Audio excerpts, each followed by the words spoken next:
The rope that changed everything, a tale of honor in the Old West. Desert sun beat down mercilessly on the New Mexico territory as Thomas Wade rode his horse toward his small ranch. It had been 3 weeks since he'd left for the cattle auction in Santa Fe, and he was eager to return home to the solitude he'd carefully built over the past 5 years. Thomas was a man who preferred silence. After losing his wife and young daughter to fever 7 winters ago, he'd learned that the less you cared about, the less could be taken from you. His ranch was Modesto's small cabin, a barn, a few acres of stubborn land that barely yielded crops. But it was his, and it asked nothing of him, except hard work as he approached the property. Something caught his eye near the old oak tree by the water well. At first, he thought it was a deer carcass left by hunters, but as he drew closer, his blood ran cold. A woman hung from the tree's lowest branch, suspended by her wrists. Her arms were pulled taut above her head, her toes barely scraping the ground. She'd been there long enough that her body sagged with exhaustion, her head hanging forward, dark hair obscuring her face. Thomas's first instinct was to turn away. This was trouble, the kind that got men killed in this territory, the kind that made widows and orphans, the kind that smart men avoided. But then she lifted her head. Their eyes met, and Thomas saw something that stopped him cold. Not fear, not pleading. Just a terrible, resigned clarity, as if she'd already measured the world and found it exactly as worthless as she'd expected. "Water," she croaked, her voice like sandpaper on wood. "Or just finish it." Thomas sat frozen on his horse. Every instinct screamed at him to ride away, to pretend he'd never seen this. "To survive, please," she added, and this time there was something different in her voice. Not begging, just acknowledgement that she was asking him to become the kind of man who didn't ride away. Thomas dismounted. His hands shook as he reached for the rope. "Damn it," he muttered, more to himself than to her. "Damn it all to hell." He cut her down. "Before we continue, I'm so glad you're here with us today. If you're enjoying this story, please hit that subscribe button so we can share more tales from the Old West together. Grab your coffee, settle in, and if you'd like, leave a comment telling me where you're listening from and what time it is where you are. Now, let's return to Thomas and the stranger who would change his life forever. Thomas caught her as she collapsed. She was heavier than he expected, not from weight, but from the way her body had locked up after hours of hanging. He carried her to the barn. Laying her on a pile of clean straw, her wrists were raw and bleeding where the rope had cut into her skin. Her clothes were torn, her face bruised. But what struck Thomas most were her eyes, sharp and intelligent, even in her weakened state. She was watching him, calculating, measuring. "I need to see your wrists," he said gruffly. She extended her arms without hesitation. No shame, no tears. Just practical acceptance of necessity. As Thomas cleaned and bandaged her wounds, she spoke. Her voice was weak, but steady. "My name is Naomi Rivers. I'm a schoolteacher from Denver." Thomas paused. "Long way from Denver." "Yes, what happened?" Naomi took a slow breath. "I was traveling to Santa Fe to start a new teaching position. My stagecoach was attacked 2 days ago. Bandits killed the driver and the other passengers. She paused, but her voice didn't waver. "They kept me alive for entertainment." Thomas's jaw tightened. But he said nothing. "I escaped last night. Made it about 5 miles before they caught me. Their leader, a man named Cyrus Holt, decided hanging me from a tree was a fitting punishment for running. Said I could stay there until I learned my place, or until I died, whichever came first." Cyrus Holt, Thomas repeated quietly. The name was familiar. Everyone in the territory knew about Holt's gang, a dozen men who terrorized the roads between Santa Fe and Albuquerque. The law couldn't touch them. They were too quick, too brutal, and too well connected to certain corrupt officials. "He told me he'd be back in the morning to see if I'd learned my lesson," Naomi continued. "That was yesterday morning." Thomas finished wrapping her wrist. "You need to rest." "Thank you," she said simply. "I know what this will cost you." Thomas stood and walked to the barn door, looking out at his peaceful land. 5 years of carefully maintained invisibility, About to end. Yeah, he said quietly. I know too. That night, Thomas sat on his porch with his rifle across his knees. Naomi slept in the barn, her breathing finally steady and deep. The stars wheeled overhead. Indifferent to the choices of men below, Thomas thought about his wife, Mary, and how she used to say that a man's character wasn't found in what he did when people were watching, but in what he did when he thought no one would ever know. Well, Mary, he whispered to the night sky, I hope you're right about this. Morning came with the sound of horses. Thomas had expected it. Men like Cyrus Holt didn't leave loose ends. 6 riders appeared on the road, led by a man Thomas recognized from wanted posters, Holt himself, tall and lean, with a scar running from his eye to his jaw. He sat his horse like a king surveying his territory. They stopped at the fence line. Holt tipped his hat mockingly. Morning, friend. Beautiful day, isn't it? Thomas stepped off the porch, rifle in hand, but pointed at the ground. It was. Holt laughed. Direct. I like that. I'm looking for something that belongs to me. A woman, about 5'8", dark hair, brown eyes, pretty thing, if you look past the attitude. Nobody here but me. That's so. Holt's eyes narrowed. See, the thing is, we followed her tracks right to your property. Now, I'm a reasonable man. Maybe she passed through and you never saw her. Or maybe you saw her and helped her along her way. Either way, no hard feelings. And if she's here, well, then we have a problem. Holt leaned forward in his saddle. Because that woman is a thief. She stole something valuable from me. What did she steal? My property rights. Holt's smile was cold. See, when you take something of mine and I let you keep it, that makes me look weak. And I can't have that. Thomas considered his options. 6 armed men against 1. The math wasn't complicated. She said, you attacked her state, murdered everyone else. Now, see, that's just her side of the story. Our version is different. She was traveling alone, got herself in trouble with some Indians, and we rescued her. She should be grateful. Funny kind of gratitude, hanging from a tree. Holt's expression darkened. I don't like your tone, friend. Makes me think you might be choosing the wrong side of this conversation. From inside the barn, Naomi's voice rang out clear and strong. He's already chosen, Cyrus. And so have I. She stepped into view, holding Thomas's spare rifle. Her wrists were still bandaged, but her hands were steady. She positioned herself beside Thomas. Holt's men tensed, hands moving to their guns, but Holt held up a hand, laughing. Well, schoolteacher's got some steel in her spine after all. I'll give you credit, Naomi, you're harder to break than most. You'll never break me, Naomi said quietly, and you'll never own me. That's where you're wrong, sweetheart. In this territory, I own whatever I can take and keep. The question is, he turned his gaze to Thomas, is this stranger willing to die for you? Thomas surprised himself with his answer. Everyone dies for something. Might as well be for something worthwhile. The silence that followed was heavy with unspoken violence. Then Holt smiled, a terrible smile that promised future pain. All right then. We'll see how this plays out. But let me be clear, this ranch just became the most dangerous place in the territory.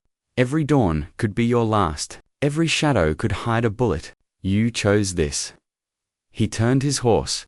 We'll be seeing you real soon, friend. Real soon. The gang rode away, leaving dust and dread in their wake. Naomi lowered the rifle. I should go. You don't deserve this. Thomas shook his head. Little late for that. Besides, running didn't work for you before. So what do? We prepare, Thomas said simply. And we hope the law gets here before they do.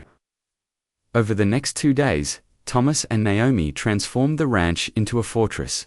They reinforced the barn doors, created sightlines for shooting, and stockpiled water and ammunition. They worked side by side, speaking little but moving with increasing coordination. On the second evening, as they shared a simple meal of beans and cornbread, Naomi finally broke the silence. Why did you help me? Thomas took a long time to answer. 5 years ago, I had a family. Wife and daughter. Fever took them both in the space of a week. After that, I told myself I was done caring about anything except my own survival. What changed? Nothing changed, Thomas said. That's the problem. I was surviving just fine, but I wasn't living. And when I saw you hanging there, I realized that if I rode away, I'd be dead anyway. Just in a different way. Naomi nodded slowly. My husband died 3 years ago. Cholera. We never had children. After he passed, I threw myself into teaching. I thought if I could help other people's children, it would fill the emptiness. It didn't. Is that why you left Denver? I left Denver because I was tired of being the sad widow everyone pitied. I wanted to start over somewhere no one knew my story. She laughed bitterly. Didn't quite work out as planned. Starting over never does, Thomas said. Not the way we imagine, anyway. They sat in comfortable silence, watching the sunset paint the desert in shades of red and gold. For the first time in years, Thomas didn't feel quite so alone. The attack came on the third night. Not from Holt's gang, but from an unexpected source. Thomas was awakened by Naomi's urgent whisper. Someone's out there. Not horses. On foot, they moved to defensive positions, rifles ready. In the moonlight, Thomas could make out 3 figures approaching cautiously to men and a woman. Don't shoot, a voice called out. We're not with Holt. Thomas kept his rifle trained on them. Then who are you? My name is Samuel Brooks. This is my wife, Elizabeth, and her brother, James. We heard about what you did cutting down the woman Holt had strung up. Word travels fast in these parts. That doesn't explain what you're doing sneaking around my property in the middle of the night. Samuel stepped into a patch of moonlight, hands raised. He was a black man in his 40s, with graying hair and steady eyes. We came to help. Holt and his gang have been terrorizing this territory for years. They've killed, they've stolen, they've done things. He glanced at his wife, things no decent person can stomach, but everyone's too scared to stand up to them. Elizabeth stepped forward. Until you did. When we heard that someone finally said no to Cyrus Holt, we knew we couldn't hide anymore. Whatever happens, we want to stand with you. Thomas lowered his rifle slowly. You understand what you're saying? Holt won't just go after me. Anyone who helps me becomes a target. We know, James said. He was younger than his sister, maybe 30, with the lean build of a farmer. But we're tired of being afraid. We're tired of watching evil men do whatever they want, because good people are too scared to stop them. Naomi spoke up. How did you know Holt would come after Thomas? Because he always does, Elizabeth said quietly. 2 years ago, a rancher named Peterson helped a Mexican family Holt was terrorizing. Within a week, Peterson's barn burned down. The next week, his cattle were poisoned. The week after that, Peterson was found dead on the road. They said it was an accident, but we all knew, and you're still willing to help. Thomas asked. Samuel nodded. Peterson made his stand alone. This time, maybe there's enough of us to make a difference. Over the next few days, more people came. A young cowboy named Danny Reeves, who'd lost his brother to Holt's gang. An older widow, Mrs. Caldwell, whose son had been beaten for refusing to join the gang.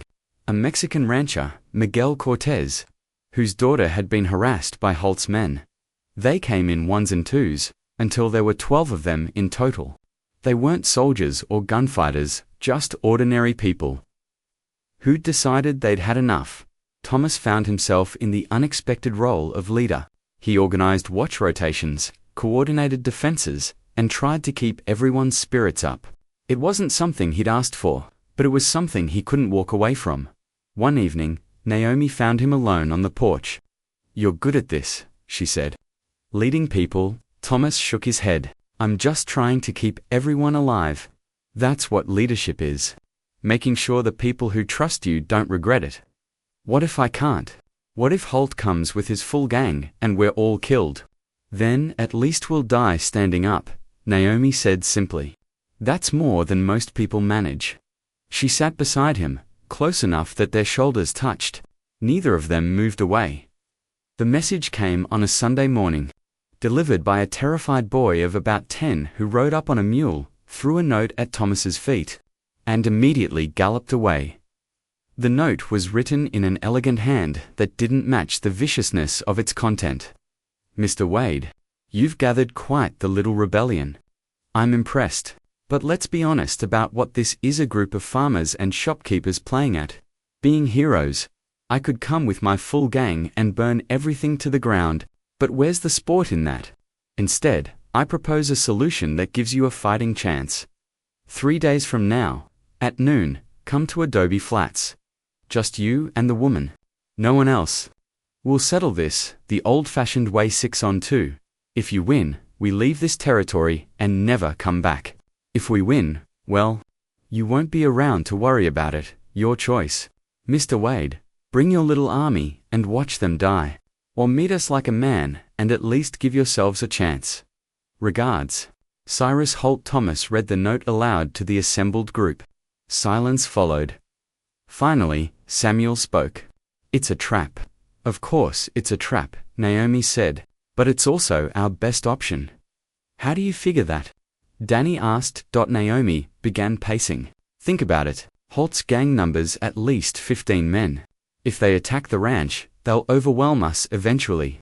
Too many of them, too few of us. But if we meet them at Adobe Flats on their terms, we control at least one variable. Late's just 6 of them, against 2 of us. 6 against 2, Mrs. Caldwell said. Those aren't good odds. Better than 15 against 12, Thomas said quietly. Especially when half our 12 aren't trained fighters. I don't like it, Miguel said. Holt is a snake. He won't honor any agreement. Probably not, Thomas agreed. But we're not going there because we trust him. We're going because it's the least bad option we have. The room erupted in argument. Some thought they should fortify the ranch and wait for the law, which everyone knew wouldn't come in time. Others thought they should ambush Holt's gang before the meeting, which would make them no better than the outlaws.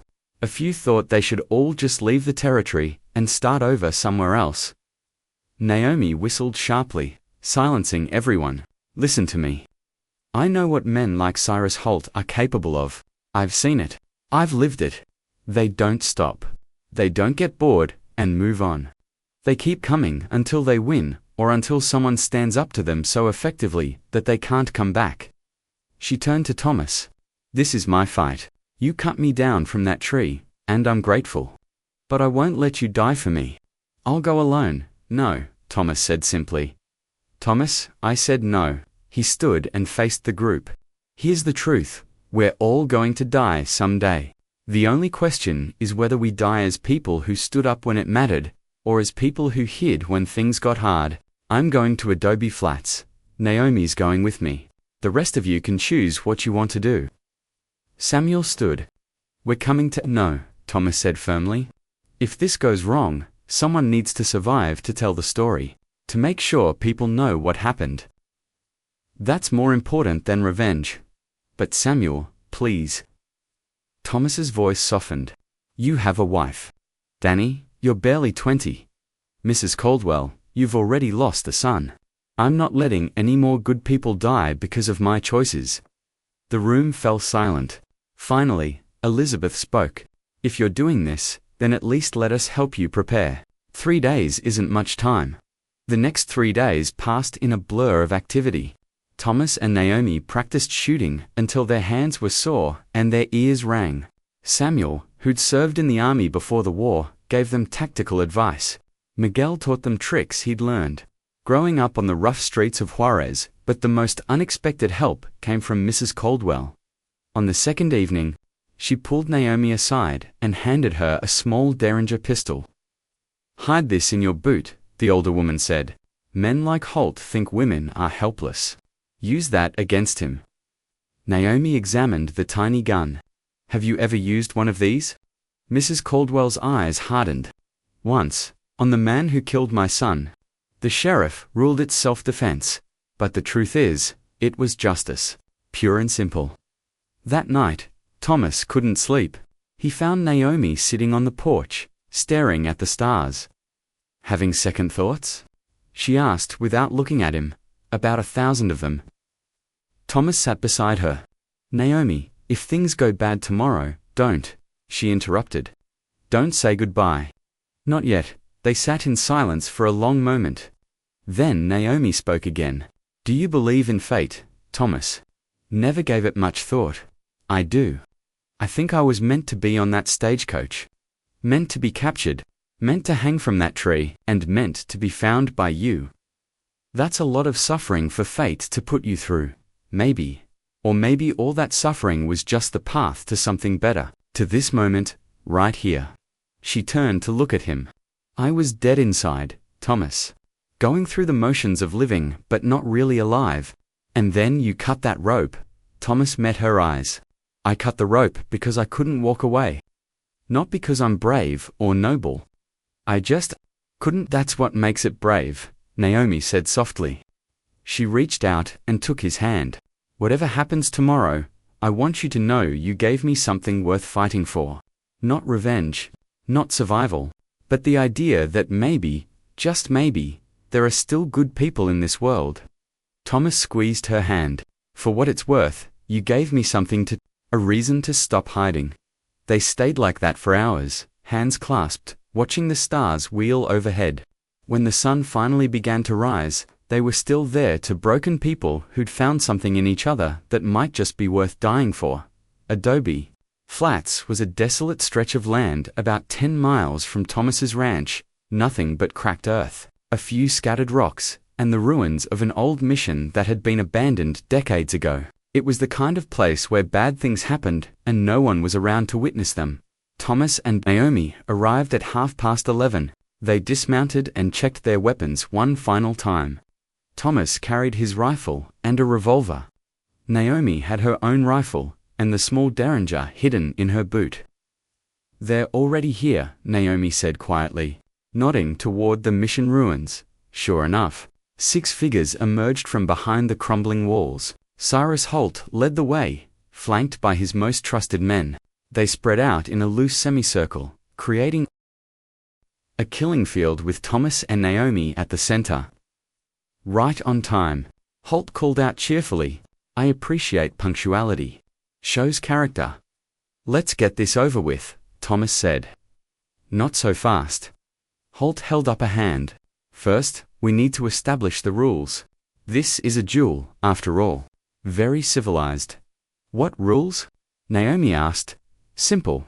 When I give the signal, you both draw, and we both draw. Last one's standing win. Clean, simple, traditional. And if we win, you and your gang leave the territory forever," Thomas said. "That's the deal. Of course, you won't win, but I admire the optimism." Holt's men laughed. They were hard-looking men, weathered by violence and cruelty. Their hands rested casually on their gun belts, but their eyes were alert and cold. "One more thing," Holt said. "Just so we're clear about what you're fighting for." He snapped his fingers, and one of his men dragged forward a young woman barely more than a girl. "Really? With a burlap sack over her head?" They removed the sack, revealing a terrified face covered in bruises.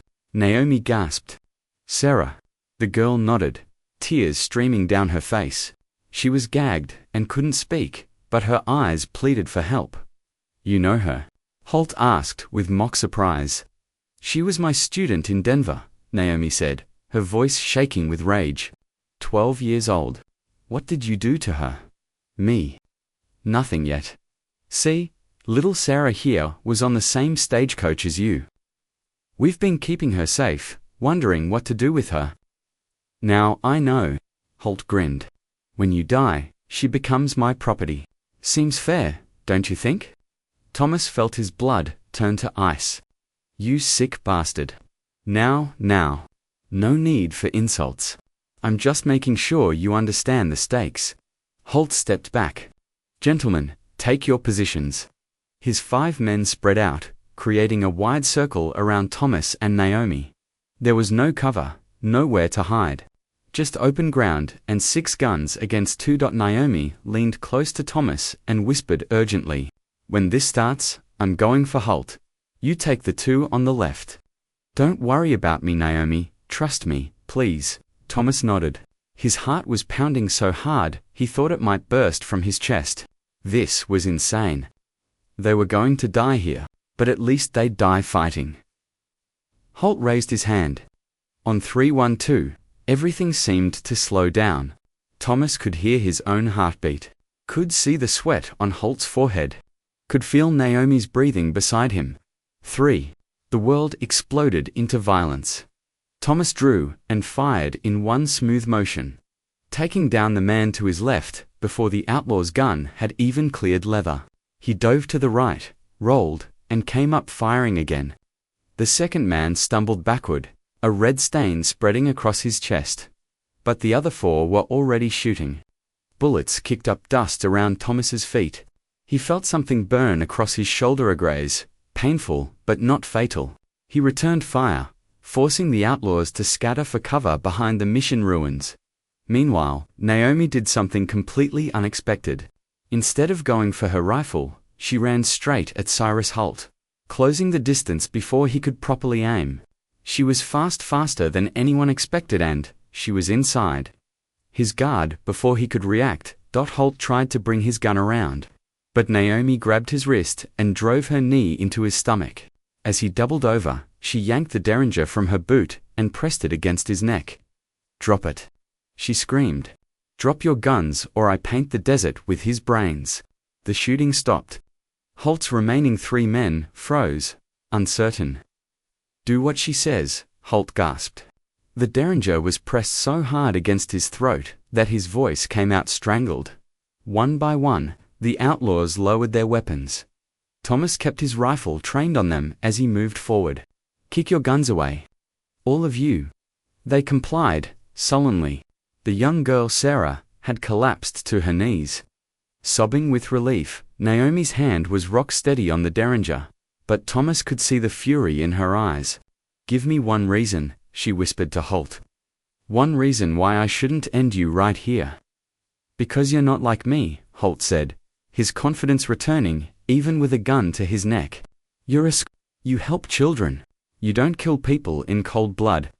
"You're wrong about that," Naomi said quietly. "I would absolutely kill you. But not because I'm like you, because some people need killing to protect the innocent. And you, Cyrus Holt, are one of those people." She cocked the derringer. "Wait." One of the outlaws shouted, "You kill him, we kill you. All of us. You'll never make it out of here alive." Naomi smiled a terrible smile. "I don't care. Some things are worth dying for. Like making sure a monster like him never hurts another child." "Naomi." Thomas's voice was gentle but firm. "Don't. Why not? Give me one good reason. Because Sarah needs you alive. Look at her. She's terrified, traumatized, and she just watched everyone she knew die. If you kill Holt and die doing it, what happens to her? Who helps her heal? Who teaches her that the world isn't all monsters?" Naomi's hand wavered. She glanced at Sarah, who was staring at her with wide, desperate eyes. "Besides," Thomas continued, "killing him quick is too merciful. Better to let him stand trial. Let him hang legal and proper. Let everyone in the territory see that men like him can be brought to justice." "There won't be a trial," Holt sneered. "I own the judge. I own the sheriff. I own half the officials in Santa Fe. I'll walk free, and then I'll come back for both of you. And the girl." "No," a voice called out from behind them. "You won't." Everyone turned. Samuel Brooks rode into view, followed by Elizabeth, James, Danny, Miguel, Mrs. Caldwell, and a dozen others from town. Behind them rode a detachment of U.S. Marshals, led by a stern-faced man with a silver badge. The marshal dismounted. "Cyrus Holt, you're under arrest for murder, robbery, kidnapping, and about a dozen other charges. We've been tracking you for months, but we could never catch you in the act. Until now." Holt's face went pale. "How your man Peterson," the marshal said, nodding toward one of the outlaws. "He got tired of waiting to hang and decided to cut a deal. Told us everything. Where you'd be, when you'd be here, all of it." The outlaw Peterson shrugged. "Sorry, boss. But I ain't dying for you." As the marshals took Holt and his men into custody, Thomas lowered his rifle and let out a breath he didn't know he'd been holding. Naomi released Holt and ran to Sarah, pulling the girl into a fierce embrace. Samuel approached Thomas with a sheepish grin. Told you we weren't gonna let you face this alone. I told you to stay away. Yeah, well, we didn't listen. Got to thinking, if you and Naomi could stand up to evil, least we could do was back your play. So I rode to Santa Fe and found the marshals, told them everything. They were already investigating Holt, but they needed evidence. Peterson's testimony, plus all of us as witnesses. That's all the evidence they need. Thomas clapped Samuel on the shoulder. Thank you, all of you, the marshal approached. You're Thomas Wade. Yes, sir, you did good work here today. But next time you plan to face down a gang of killers, maybe give the law a heads up first. Thomas smiled. Yes, sir, I'll try to remember that. As the marshals led Holt away in chains, the outlaw turned back one last time.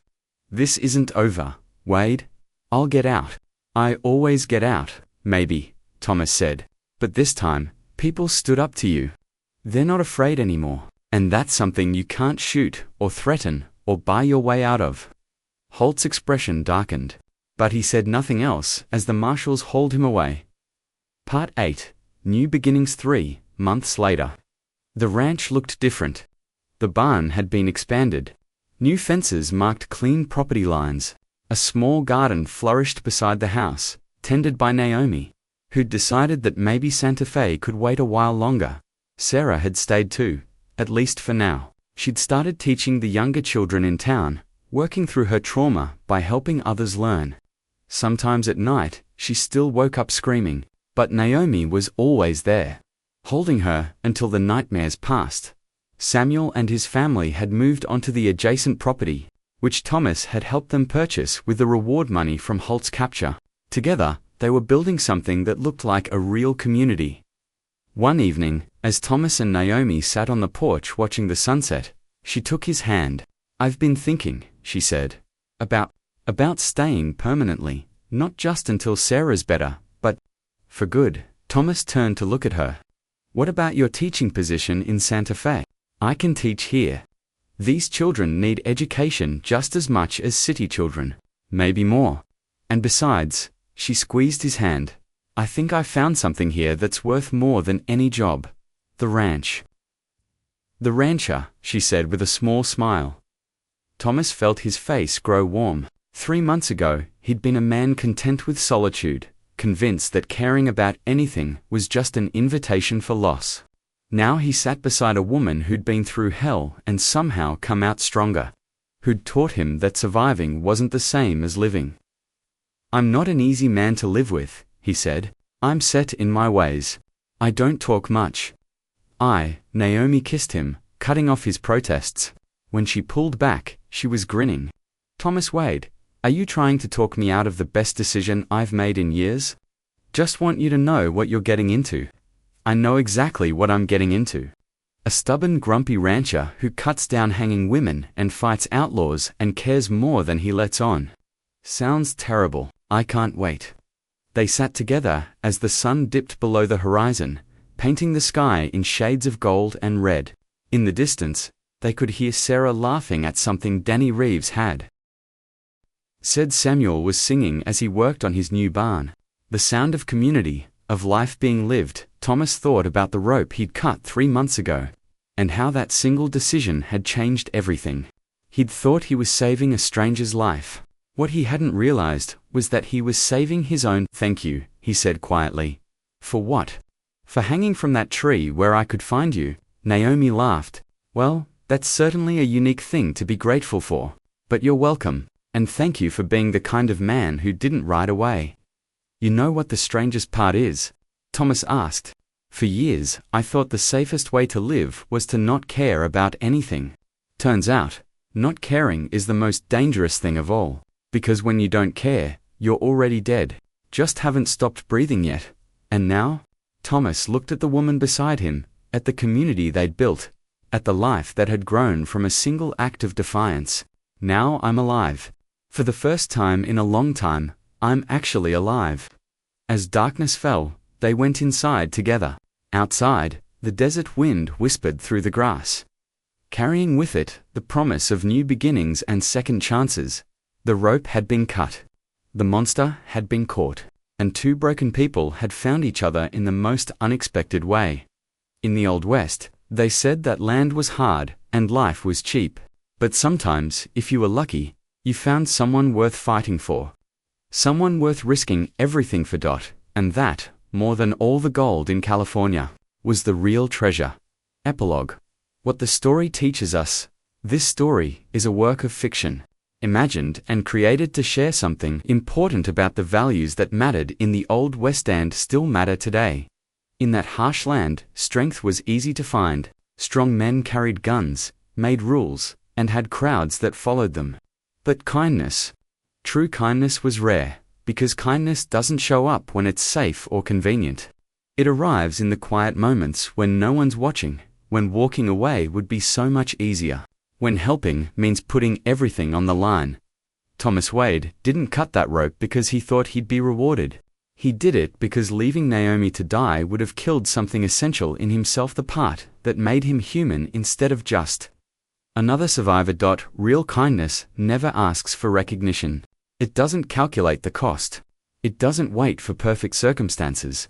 It simply acts because to do otherwise would be unbearable. And here's what the Old West taught us. Sometimes one act of kindness creates ripples that change everything. Thomas saved Naomi. Together, they inspired others to stand up. Those others brought justice. That justice made the whole territory safer. One man, one choice, one moment, and an entire community was transformed. The story also teaches us about courage. Not the Hollywood version where heroes feel no fear, but real courage, the kind where you're terrified and you act anyway. The kind where you know the odds are against you, but you stand up because sitting down means surrendering who you are. Thomas and Naomi weren't special. They were just two ordinary people who decided that some things are worth fighting for. Even when the fight seems hopeless, especially when the fight seems hopeless in our modern world, we face different dangers than Cyrus Holt and his gang. But the principle remains: evil flourishes when good people stay silent. Change happens when someone decides that enough is enough. You might not be called to cut down someone hanging from a tree, but you will face moments when you can either look away or step forward. When you can either protect yourself or protect someone who needs help. In those moments, remember Thomas Wade. Remember that kindness isn't weakness, it's the hardest kind of strength. Remember that one person standing up can inspire others to do the same. And remember that the greatest tragedy isn't dying for what you believe in. It's living your whole life without believing in anything worth dying for. If this story touched you, please leave a 1 in the comments. And don't forget to subscribe so we can share more tales of courage, kindness, and the wild frontier. Thank you for listening.